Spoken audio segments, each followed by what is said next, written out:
방학이라 우리 청년부들이 없어서 우리 찬양대가 서지는 않지만 그래서 주보대로 오늘 예배를 진행하도록 하겠습니다. 다 같이 일어서서 묵도하시면서 2023년 7월 16일 주일 예배를 하나님께 드리겠습니다. 다 같이 묵도하시겠습니다.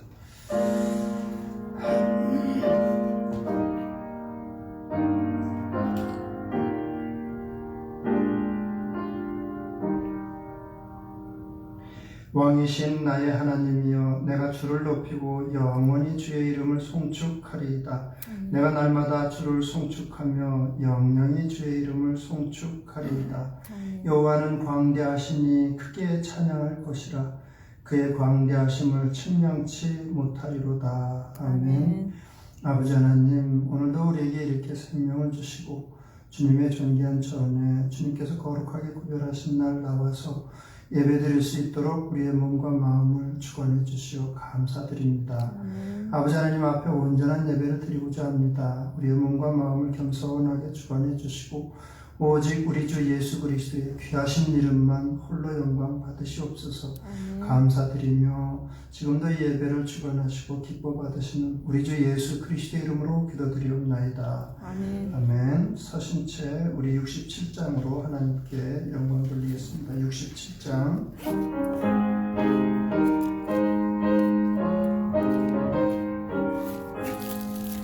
영광의 왕께 다 경배하며 그 크신 사랑 늘 찬송하라.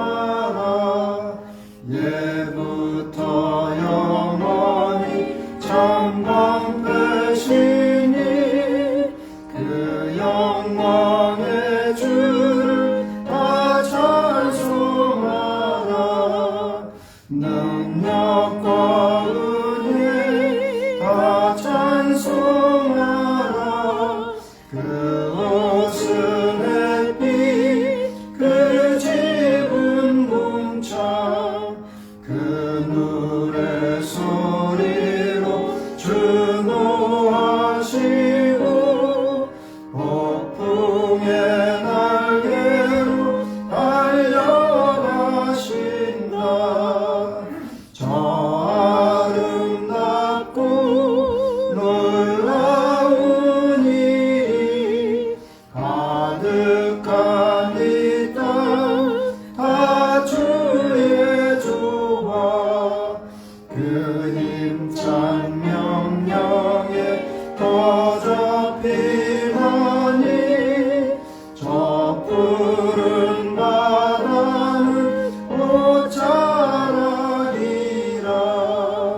질그릇같이 연약한 인생 주 의지하여 늘 강건하리. 온 백성 지으신 만왕이시니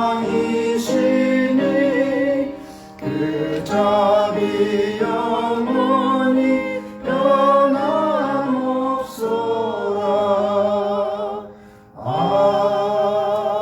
아멘. 다 자리에 앉으시고 김순자 집사님 우리를 대표해서 기도하시겠습니다.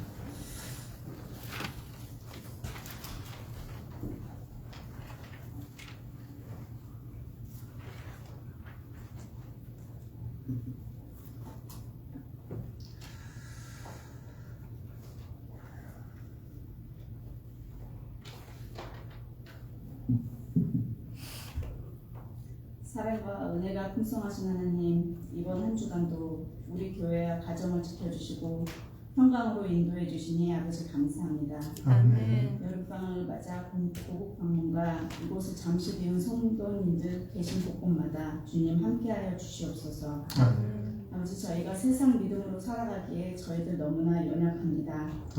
하나님의 은혜가 필요하며 오늘도 주님이 크신 은혜를 구하오니 주여 함께하여 주옵소서. 아멘. 내 능력과 내 힘으로 죄를 이길 수 없고 세상을 이길 수 없습니다.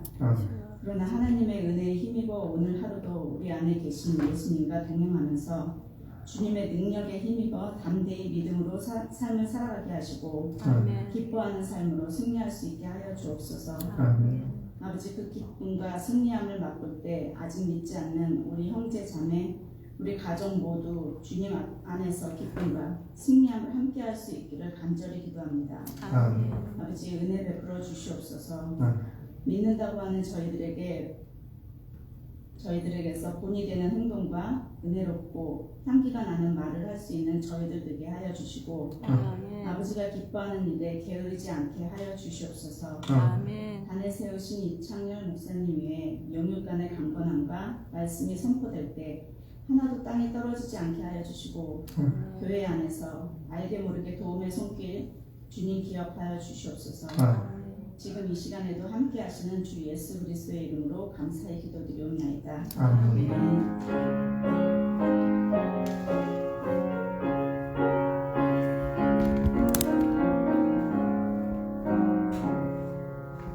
앞뒤 옆에 계신 반갑습니다. 전에 사랑합니다. 인사 나누세요. 반갑습니다. 전에 사랑합니다. 네. 우리 300장으로 하나님께 영광 돌리겠습니다. 찬송가 300장.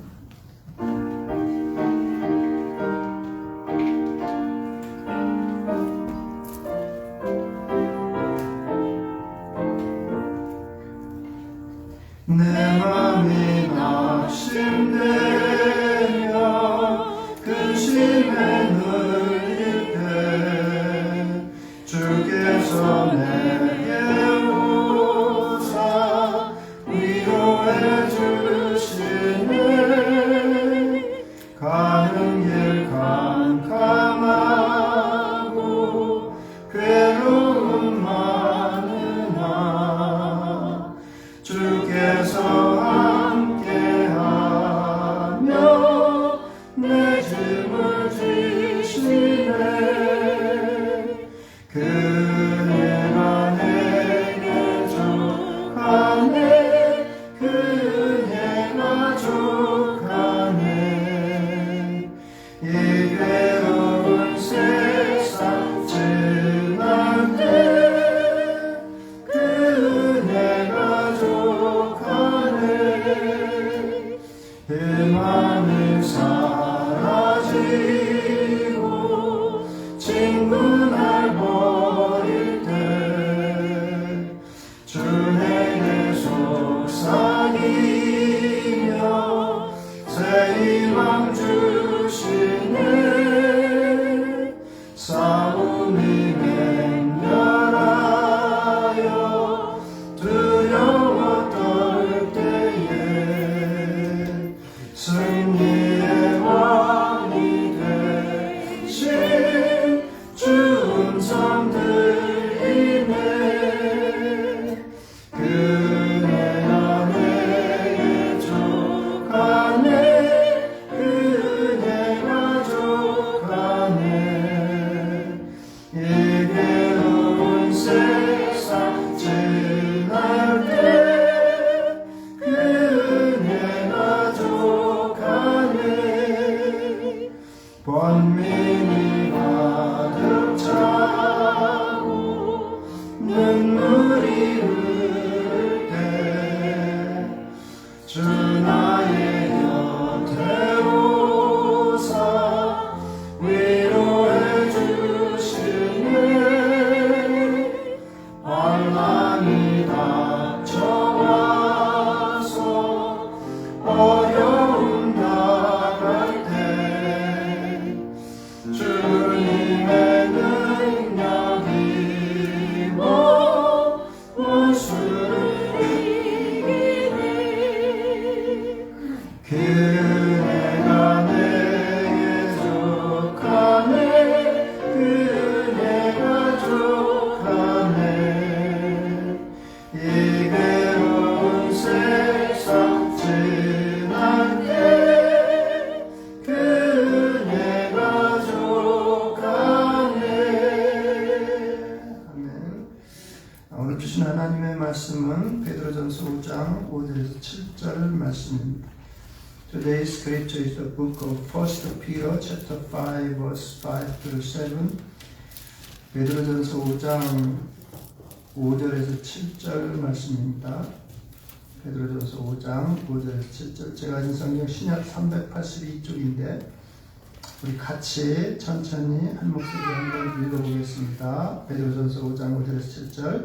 젊은 자들아 이와 같이 장로들에게 순종하고 다 서로 겸손으로 허리를 돕니다. 하나님은 교만한 자를 대적하시되 겸손한 자들에게는 은혜를 주시느니라. 그러므로 하나님의 능하신 손 아래에서 겸손하라. 때가 되면 너희를 높이시리라. 너희 염려를 다 주께 맡기라. 그가 너희를 돌보시리라. 아멘. 네, 저녁 예배 때에 말씀을 나누다 보니까 아주 흥미로운 내용이 열왕기상 요즘에 하고 있는데 열왕기상 20장에 하나님께서 소개하시고 있는 내용이 있습니다. 뭐냐면 이스라엘의 아합 왕 시대에 아람 왕 베나닷이 쳐들어온 적이 있어요. 아람 왕 베나닷이 쳐들어왔는데 여러분 우상 숭배를 아주 자초하고 백성들로 하여금 우상 숭배에 빠지게 하는 사람이 더 나쁠까요?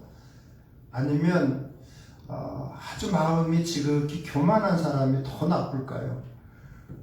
아람 왕 베나닷은 굉장히 교만한 사람이에요. 주변에 있는 32개 족속들의 왕하고 연합을 해서 15만이 넘는 대군을 이끌고 이스라엘 사마리아를 포위를 했습니다. 그 당시에 이스라엘의 아합 왕은 군사로 낼 수 있는 사람이 7,232명밖에 없었습니다. 그러니까 무려 20배가 넘는 군사들이 사마리아 성을 둘러서 항복하라고. 그래서 아람 왕 베나닷이 항복하라고 하니까 처음엔 항복을 했습니다. 아합 왕이 군사로 봐도 그렇고 이건 대적이 될 수가 없죠.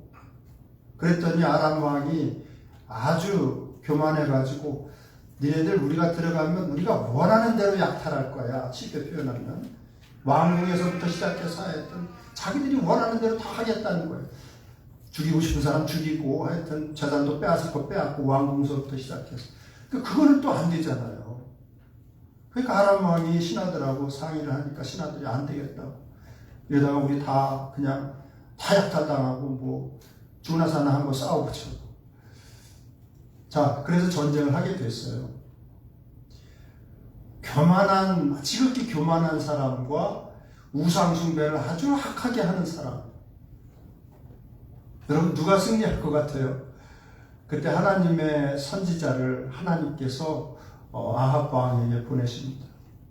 이 백성을 내가 네 손에 붙이겠다고. 그래서 전쟁을 이스라엘이 이겨요. 7,232명 가지고 15만이 넘는 대군들을 이겨버립니다. 그 장면에서 많은 신학자들이 그런 이야기를 해요.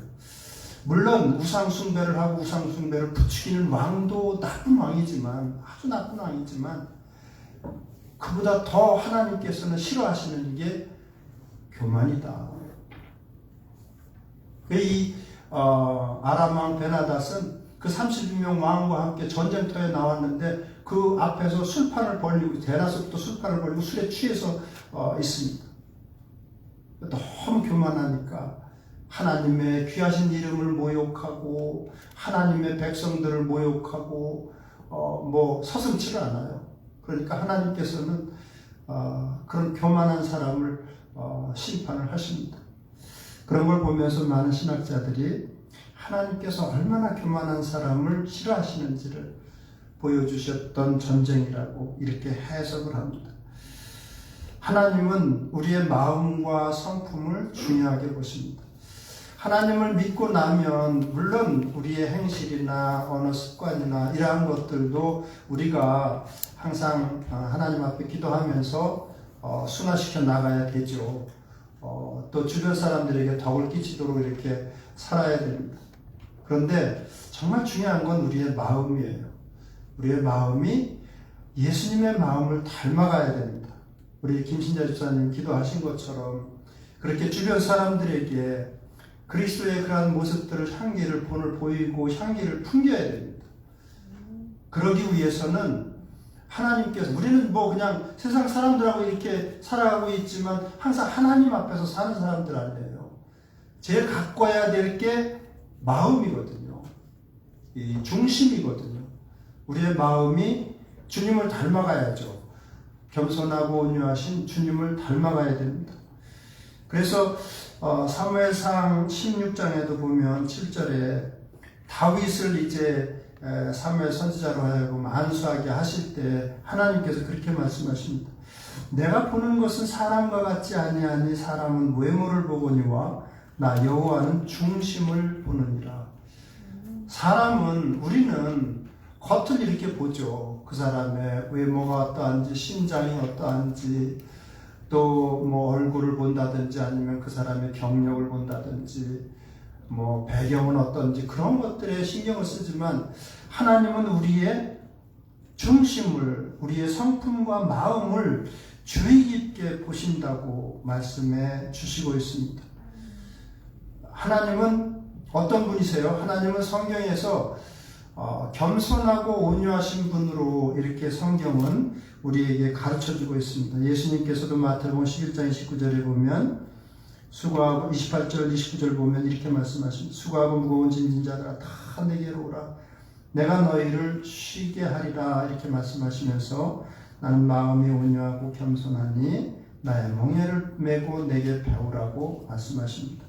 그리하면 너희 마음이 쉼을 얻을 것이라고 이렇게 약속해 주시고 있습니다. 오랫동안 승려로서 일하던 사람이 최근에 그런 간증하는 동영상이 나왔더라고요. 자기가 17년인가 얼마 자기 부모 조부모 때도 절을 짓기도 하고 주지스님도 하고 이랬던 집안 사람인데 이 말씀에 이렇게 감동을 받아서 신약을 6번을 읽고 예수님을 믿게 됐노라고 하면서 신학교 가서 나중에 목회자가 됐어요. 그래서 나온 거를 봤는데 우리 그런 이야기 얼마나 자신 있으면 이렇게 이야기하실까. 이 마태복음 11장 28절 29절 말씀을 보고 자기가 예수님을 믿게 됐노라고 이렇게 간증하는 것을 봤는데 예수님 그렇게 말씀하십니다. 나는 마음이 온유하고 겸손하다. 특히 하나님은 겸손하신 하나님이십니다. 빌립보서 2장 5절 17절에도 너희 안에 이 마음을 품으라 곧 그리스도 예수의 마음이라고 우리에게 말씀해 주십니다.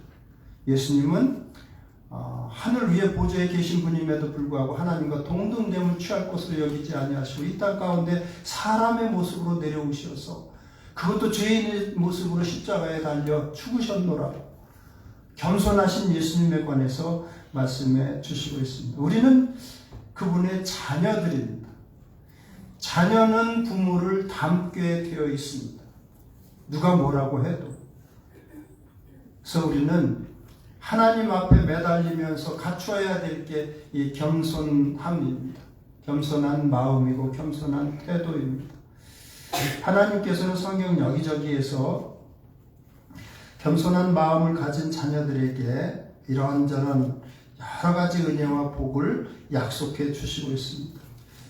첫째는 제가 그냥 4가지로 정리해 봤는데 겸손한 마음을 갖추고 살게 되면 하나님께서 어떤 은혜와 복을 주시나. 첫째는 여러 가지 은혜를 주시겠다고 오늘 말씀에서도 5절에 약속해 주시고 있습니다. 젊은 자들과 같이 장로들에게 순종하고 다 서로 겸손으로 허리를 돕니다. 하나님은 교만한 자를 대적하시되 겸손한 자들에게는 은혜를 주시느니라 약속해 주십니다.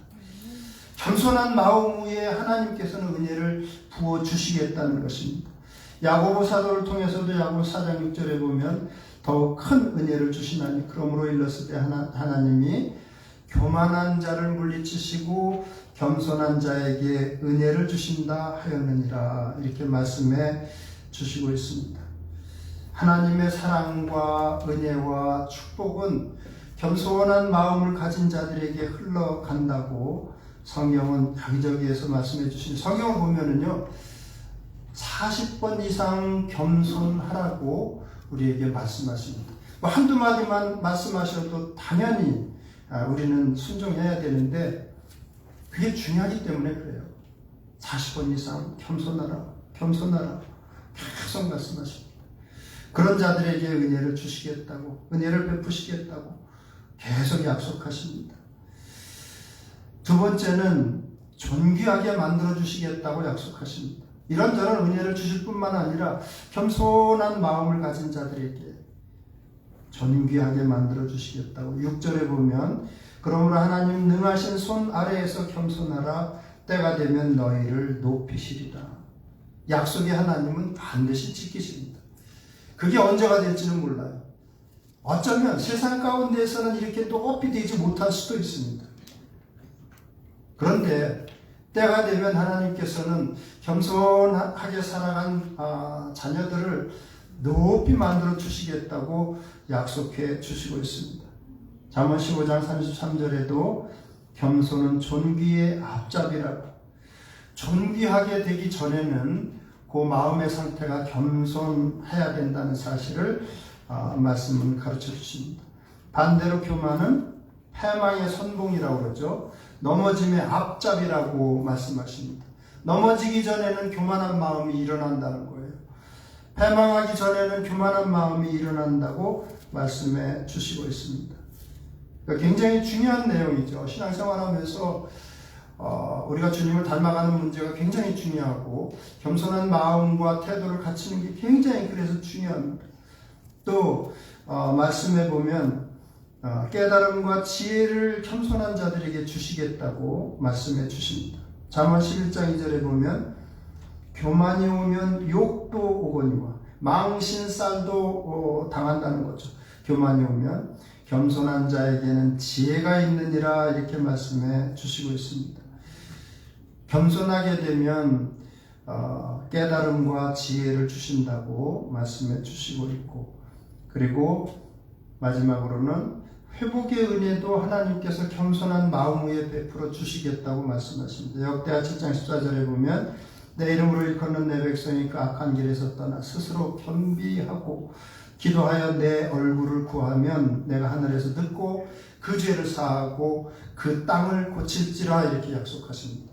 이 말씀은 뭐냐면 설사 우리가 살다가 하나님 앞에서 범죄하게 되거나 그렇다고 할지라도 하나님 앞에 겸손한 마음으로 엎드려서 회개하면, 통회하고 자복하게 되면 겸손한 그 마음 위에 하나님께서 우리의 죄만 사해 주실 뿐만이 아니라 우리의 주변 환경도 고쳐주시겠다는 거예요. 회복의 은혜를 겸손한 마음 위에 베풀어 주시겠다는 것입니다. 그래서 굉장히 중요해요. 이게 겸손한 마음을 우리가 위해서 하나님 앞에 매달리는 것이 그래서 굉장히 중요합니다. 그래서 오늘 말씀을 대하면서 겸손한 마음을 위해서 세 가지 질문을 한번 해보았습니다. 당신은 교만한 사람입니까? 아니면 겸손한 사람입니까? 옆에 분하고 한번 물어보실래요? 형제님은 자매님은 교만한 사람입니까? 겸손한 사람입니까? 한번 물어보세요. 네. 대답해 보세요. 한번 그 물어보신 분한테. 네? 겸손한 사람입니까? 교만한 사람입니까? 대답해 보세요. 뭐라고 대답하셨어요? 예, 맞습니다. 나 교만한 사람입니다. 이렇게 대답하신 거라고 했습니다. 예, 맞습니다. 나 교만한 사람입니다. 별로 많지 한 3분의 1 정도밖에 안 됐는데. 여러분, 겸손함의 시작은요, 나 자신의 본성을 인정하는 데서 시작됩니다. 겸손함의 시작은요, 내가 교만한 사람이라는 것을 인정하는 데서부터 시작합니다. 그냥 뭐 생뚱맞게 전혀 모르는 사람에게 물어본다면 그건 큰 실례겠지만, 무례함이겠지만, 우리 잘 아는 사람들끼리 만약에 아니 당신 왜 이렇게 교만해? 그러면 맞아, 나 교만해. 교만한 구석이 있어. 이렇게 답하는 게 믿는 사람은 맞아요. 겸손함의 시작은 거기서부터 시작합니다. 내 마음속에 교만한 구석이 있음을 인정하는 것에서부터 시작을 합니다. 성경을 보면 사람은 누구나 다 하나님 앞에 죄성을 가지고 있기 때문에 하나님 앞에 서게 되면 아무리 내가 깨끗한 것 같고 하나님 앞에 겸손한 것 같고 잘 사는 것 같아도요, 죄악밖에는 드러나는 게 없고 내가 얼마나 추하고 교만한 존재인지를 하나님 앞에 고백하지 않을 수가 없습니다. 그래서 이사야 같은 사람도 이사야서 6장 5절에 보면 하나님의 성전에 이끌려서 올라간 적이 있습니다. 이사야 선지자가 아마 기도를 깊이 하다가 하나님의 성전에 갔던 모양이에요. 그랬더니 첫 마디가 이사야 선지자가 뭐라고 그래요? 화로다 나로 망하게 되었도다. 나는 입술이 부정한 사람인데 부정한 사람 중에 거하면서 만왕의 왕이신 하나님을 배웠음이로다. 이렇게 고백을 합니다. 하나님을 뵙게 되니까 자기 마음속에 있는 그 악한 것들, 교만한 것들을 주체하지 못하는 거예요. 그래서 이거 큰일이다 이거예요. 이사야 선지자가 보통 때는 몰랐는데 성경에 보면 하나님을 만났거나 하나님의 성전에 가게 되면 하나님 앞에 서게 되면 베드로도 그렇죠. 베드로도 처음 예수님을 만났을 때 예수님께서 베드로의 배를 빌리셔가지고 잠깐 육지에서 뛰라고 하고 천국 복음을 사람들에게 전파하시고 그리고 이제 사용을 하셨으니까 고기를 좀 선물로 주시려고 깊은 데로 가서 그물을 내리라고. 베드로의 입장에서는 말도 안 되는 요구거든요. 보통 고기들은 해가 뜨면 먹을 거 다 먹고 잠자요. 잡히지를 않습니다. 낚시 잘 하시는 분들은 아실 거예요. 해가 뜨면은요, 고기 잘 안 잡힙니다. 더군다나 깊은 데로 가서 그물을 내리면 그물의 길이에 한계가 있는데 다 도망가죠. 그런데 베드로가 참 훌륭합니다. 내가 밤새도록 고기를 잡았지만 잡지를 못했는데 말씀에 의지해서 한번 내려보냈다. 말도 되지 않는 요구인데 순종을 해요. 베드로가. 아마 천국 복음을 전하시는 예수님의 그 권위를 어느 정도 이렇게 느꼈던 것 같습니다. 내렸더니 세상에 그렇게 밤새도록 잡았는데도 못 잡았는데 고기가 그물이 찢어질 정도로 걸렸습니다. 그건 뭐예요? 하나님이 하시지 않고는 그렇게 하시지 못하는 거죠. 첫 마디가 뭐라고 해요? 주여 나를 떠나소서. 나는 죄인이로소이다. 예수님 앞에서 첫 마디가 주여 나를 떠나소서. 나는 죄인이로소이다. 하나님 앞에서 온전한 사람이 없습니다.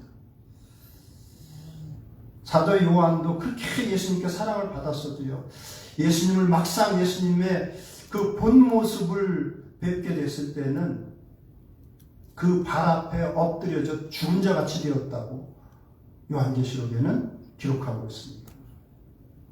그러니까 하나님 앞에서 우리는 우리의 죄된 모습이 그대로 다 드러나는 거예요. 당연히 악한 모습도 있지만 우리 속에 교만한 모습도 있는 것입니다. 그래서 예수님께서는 마가복음 7장 21절에 보면 사람이 손으로 뭘 먹는 것으로 인해서 사람이 더러워지는 게 아니고 손으로 먹던 뭐 음식으로 인해서 더러워지는 게 아니고 사람 속에 있는 것들이 나올 때 더러운 것이라고 말씀하시면서 이렇게 말씀하십니다. 속에서 그 사람의 마음에서 나오는 것들은 악한 생각, 음란, 도둑질, 살인, 간음, 탐욕, 또 교만, 우매함 뭐 이런 것들이라고. 그 중에 교만도 주님께서는 언급을 하십니다. 우리 속에서 나오는 것들 중에 하나 교만한 것들이 있다는 것입니다. 이것이 우리를 더럽게 만든다. 예레미야 선지자를 통해서도 17장 9절에 만물보다 거짓되고 심히 부패한 것은 뭐라고요? 사람의 뭐라고 그래요? 마음이라고 그러죠. 우리의 마음이 거짓되고 심히 부패한 것이다. 누가 능히 이를 알리오마는 하나님은 심장을 살피시며 폐부를 시험하시는 하나님이시라고 우리에게 말씀해 주시고 있습니다. 그래서 하나님 앞에서 정말 잘하는 일은요, 그냥 때때로 엎드려가지고 우리의 마음의 상태를 솔직하게 고백하는 게 신앙생활 잘하는 거예요. 하나님, 제가 이런 마음이 들었습니다. 이런 마음을 없애주시길 원합니다. 또는 이런 마음을 갖고 싶습니다. 주님의 마음으로 채워달라고 기도하는 게 정말 잘하는 신앙생활 잘하는 일입니다. 사도 바울도 그렇게 고백하죠. 자기가 선한 일을 하고 싶은데 사도 바울같이 그렇게 선한 일을 많이 하는 사람이 로마서 7장 21절에 보면 그러므로 내가 한 법을 깨달았노니 곧 선을 행하기 원하는 나에게 악이 함께 있는 것이로다. 이렇게 고백하고 악을 행하게 하는 내 속에 거하는 죄가 있다고 계속해서 고백을 합니다. 그 죄 가운데는 교만함도 당연히 포함되어 있죠. 우리는 교만한 구석이 다 누구나 다 있는 사람들입니다. 그러니까 그걸 인정하는 데서부터 시작해야지 우리는 겸손한 삶을 추구할 수가 있고 살아갈 수가 있습니다. C.S. 루이스가 이런 이야기를 합니다. 교만은 영적인 암입니다. 그것은 성도가 마땅히 해야 될 사랑이나 감사나 자족하는 마음을 갉아먹는 암입니다. 영적인 암이라는 거예요. 교만한 마음은. 내가 너보다 나아. 때로는 내가 할 수 있어. 이거는 하나님의 도움 주심이 없어도 괜찮아. 뭐 말로 그렇게 안 한다고 하더라도 마음 가운데 그렇게 하면 반드시 넘어지게 되죠. 믿는 사람들은 이런 교만한 마음이 마음 한켠에 있기 때문에 언제든지 튀어나올 수가 있습니다. 그래서 다윗은 시편 51편 10절에 보면 11절에 보면 하나님이여 내 속에 정한 마음을 창조하시고 내 안에 정직한 영을 새롭게 해달라고 그래서 그렇게 매일 기도했던 것입니다. 우리도 마찬가지죠. 그러니까 누가 아니 넌 참 교만해 어떻게 마음이 교만하냐 그러면 맞아 나 그런 구석이 있어 내 마음 가운데 그게 맞아요. 그렇게 대답하면 그래도 반 정도는 싫지 않았을까? 예, 겸손함의 반 정도는 이룬 것이 아닐까 그런 생각이 듭니다. 두 번째는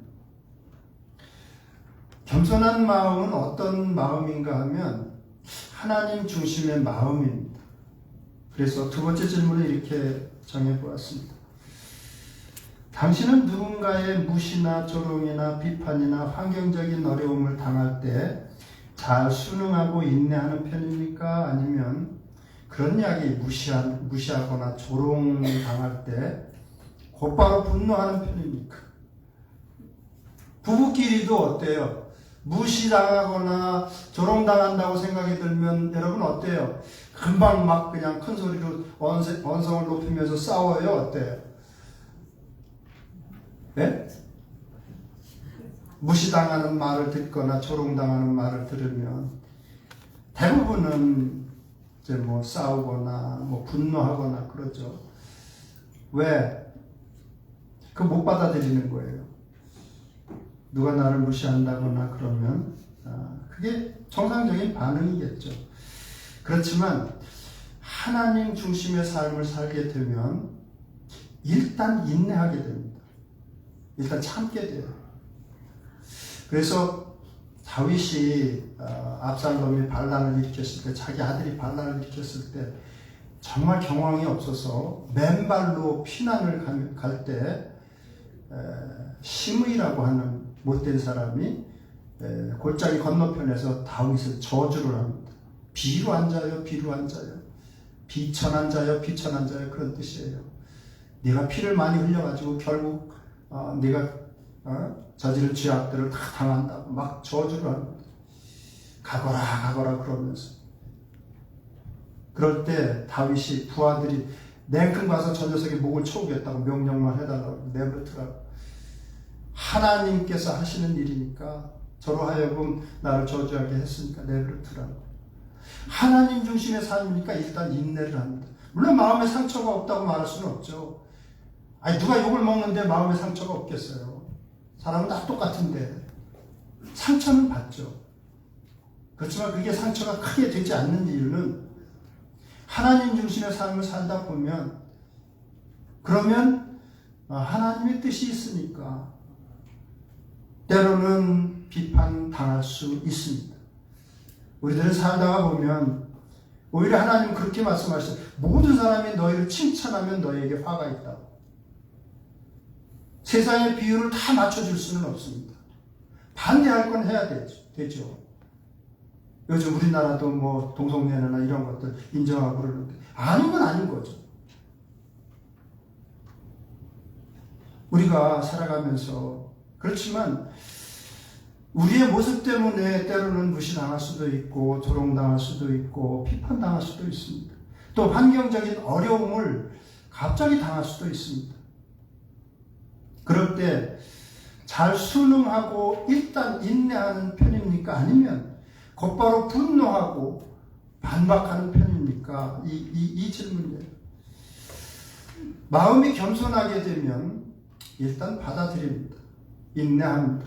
화는 낯이 나겠지만 일단 받아들여요. 인내하게 됩니다. 우리가 하는 대부분의 분노는요, 자기중심적인 마음에서 출발을 합니다. 그래서 나 중심의 마음을 갖고 있으니까 누가 나를 깎아내리거나 비판하거나 조롱하거나 무시하거나 하게 되면 금방 거부하게 됩니다. 그게 분노로 나타날 때가 참 많습니다. 때로는 공격적으로 나타날 때도 많이 있습니다. 저는 저를 가르쳐 주신 목사님들이 그런 부분들이 참 존경스러웠습니다.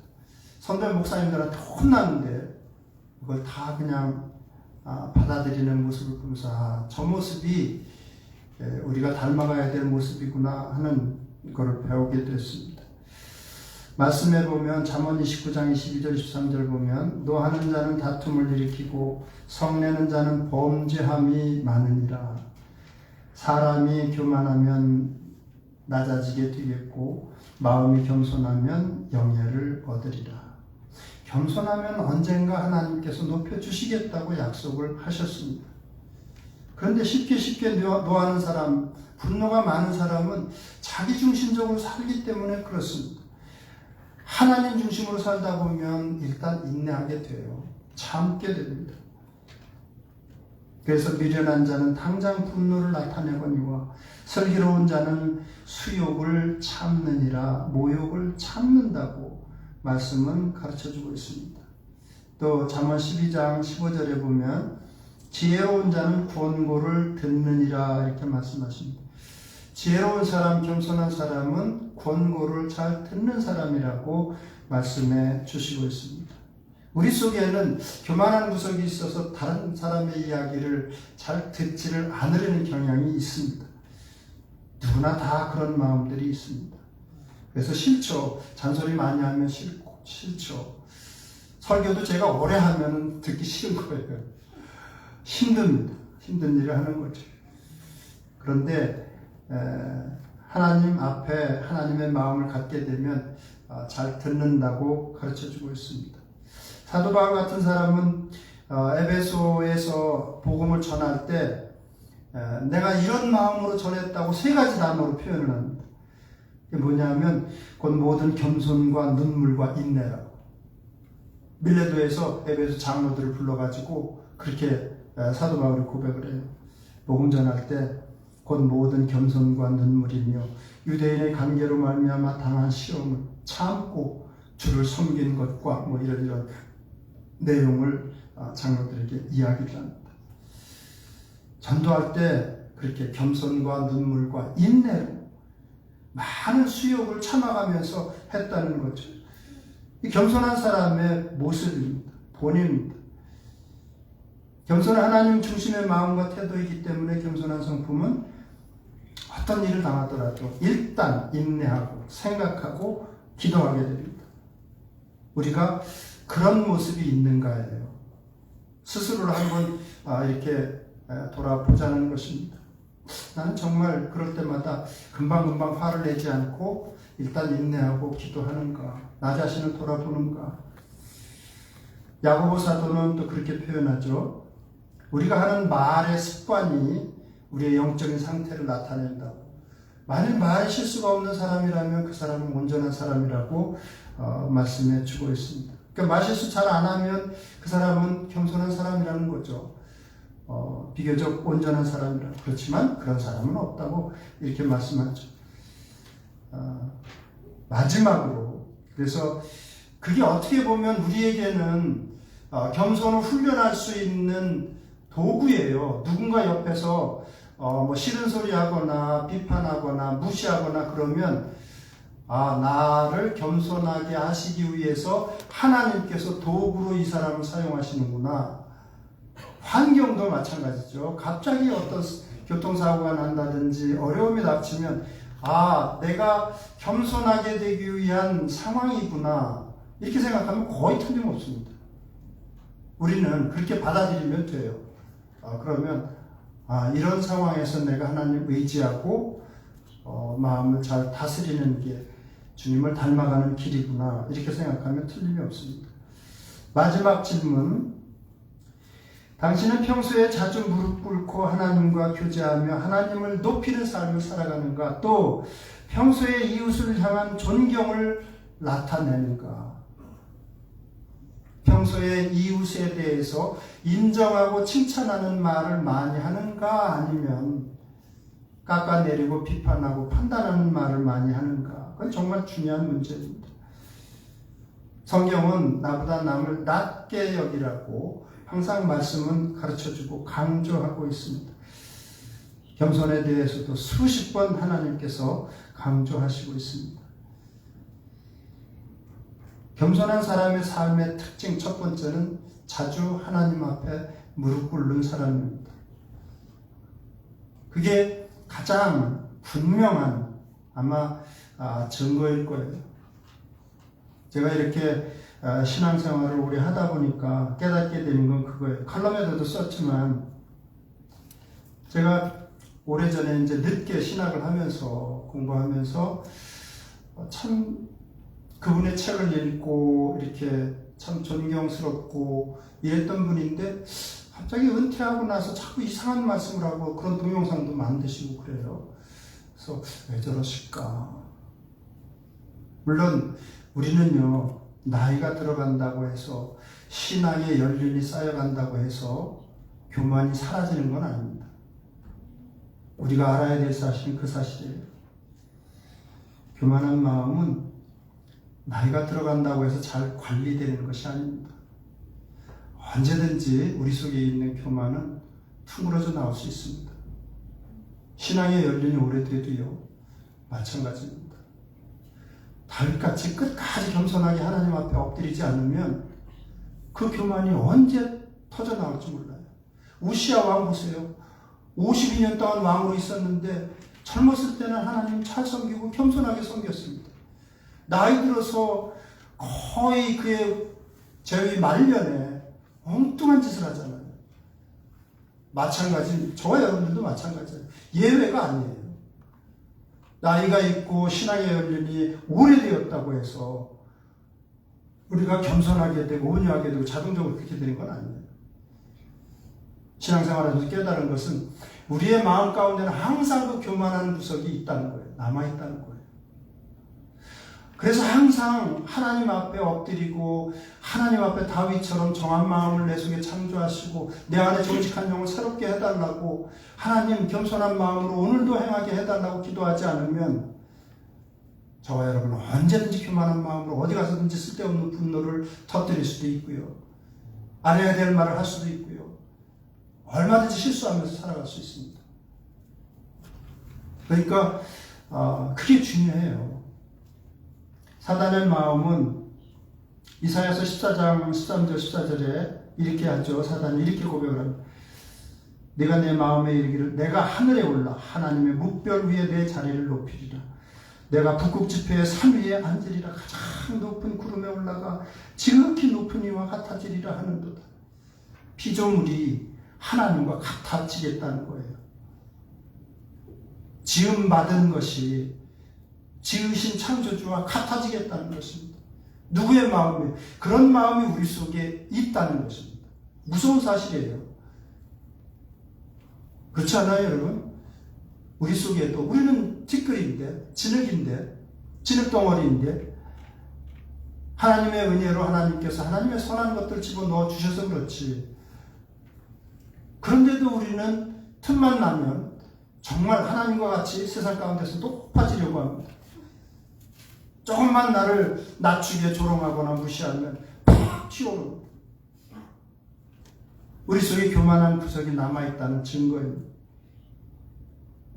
그래서 예수님께서 사도 바울을 통해서 너희 안에 이 마음을 품으라 곧 그리스도 예수의 마음, 그는 근본 하나님의 본체시나 하나님과 동등됨을 취할 것으로 여기지 아니하시고 오히려 자기를 비워 종의 형체를 가지사 사람들과 같이 되셨고 사람의 모양으로 나타나사 자기를 낮추시고 죽기까지 복종하셨으니 곧 십자가에 죽으십니다. 그래서 하나님께서 예수 그리스도의 이름을 만물보다 높이시고 그 이름을 찬양하게 하셨다고, 경배하게 하셨다고 말씀은 가르쳐주고 있습니다. 기회만 되면 우리는 교만한 구석이 나타나는 그러한 존재들입니다.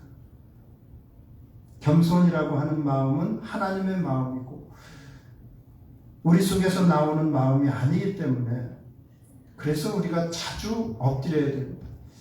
그래서 하나님 앞에 자주 엎드리지 않으면 나도 모르는 사이에 실수하게 되는 거예요. 잘못하게 되는 것입니다. 누군가에게 사랑해야 될 사람에게 사랑을 온전히 주지 못하고 누군가와 좋은 관계 가운데 살아가야 되는데 엉뚱한 말을 하게 되는 것입니다. 그래서 중요한 것은 하나님의 마음으로 살아갈 수 있도록 겸손하고 온유하신 주님의 마음으로 살아갈 수 있도록 항상 무슨 일이 있을 때마다 엎드려야 됩니다. 미리 엎드려야 됩니다.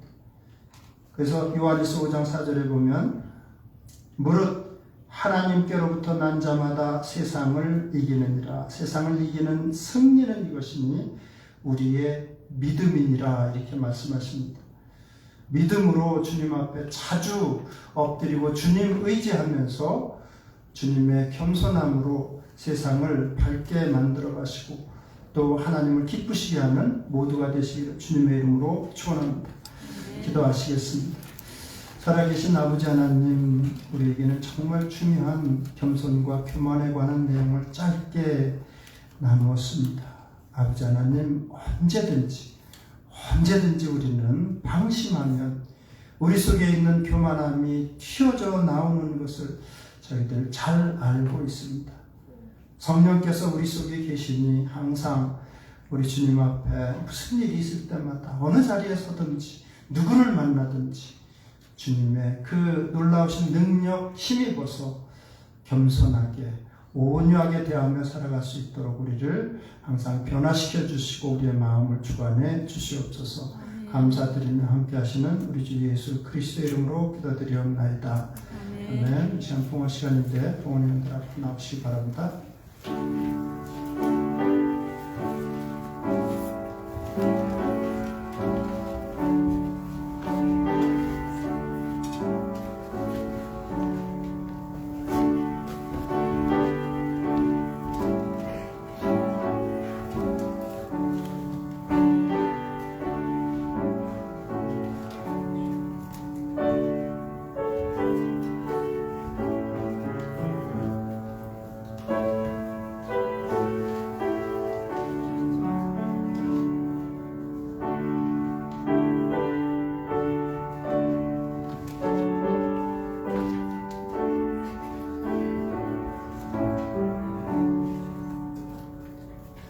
일어나서 우장으로 하나님께 영광을 드리겠습니다. 이 천지가 만물들아 복 주시는 주 여호와 성령성부 성자 성령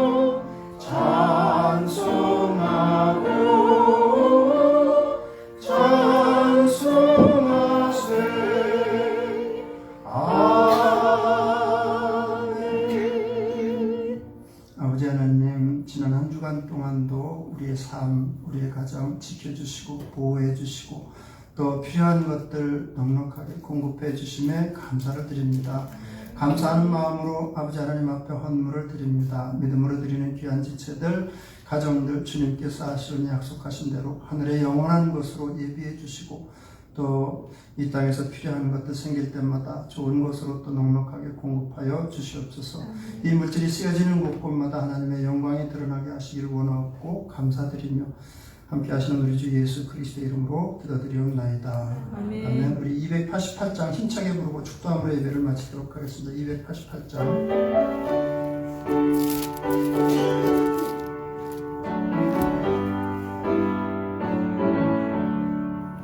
예수는 나의 구주 삼고 성령과 피로서 거듭나니 이 세상에서 내 영혼이 하늘의 영광 누리도다.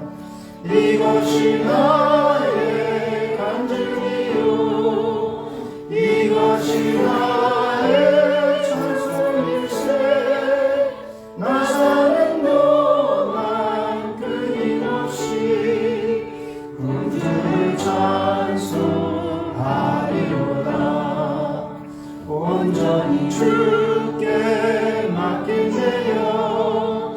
사랑의 음성을 듣는 중에 천사들 왕래하는 것과 하늘의 영광 보리로다.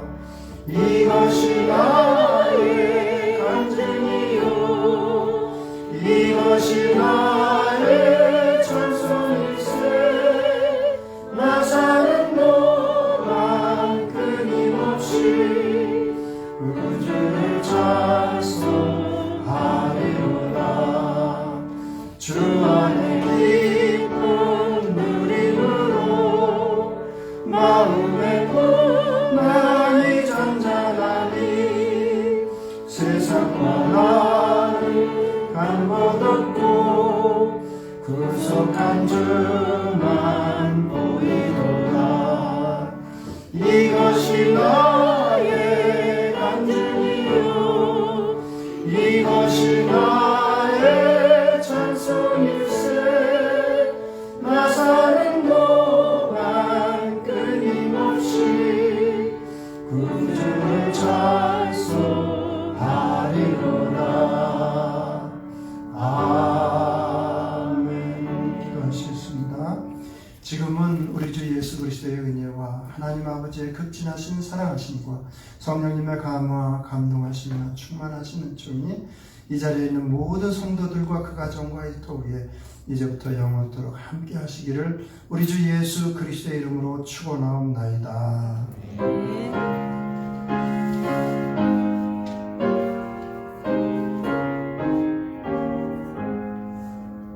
믿음으로 승리합시다. 한번 옆에 분들과 인사 나누시고 잠깐 자리에 앉으시겠습니다. 네. 오늘 처음 나오신 가정